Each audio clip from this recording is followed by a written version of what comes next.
تیسرا جو سوال ہے وہ سب سے اہم ہے اور جان ہے، ما کنت تقول فی حق ھذا الرجل، ان کے بارے میں کیا کہتا تھا؟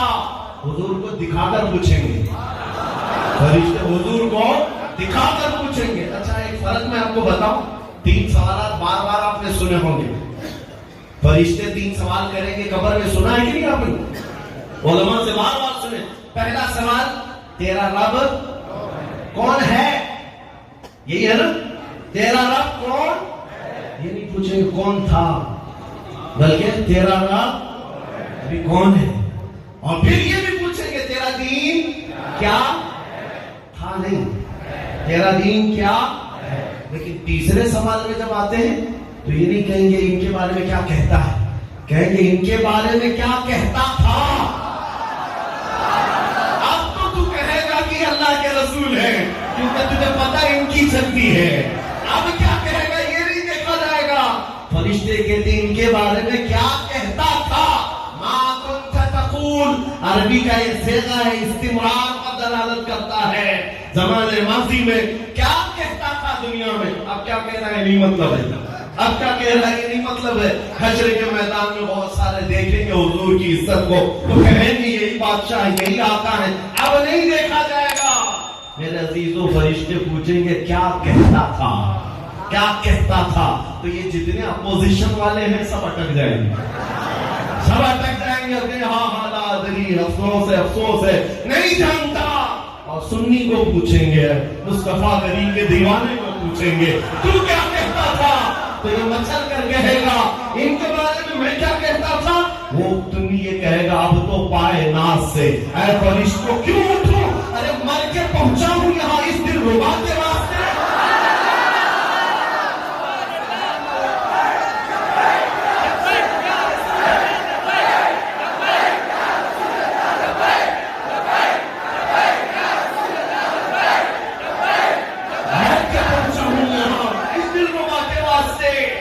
عاشق نے کیا خوب کہا ہے، ارے ان کے دیکھنے کے لیے تو میں مرا ہوں دنیا میں۔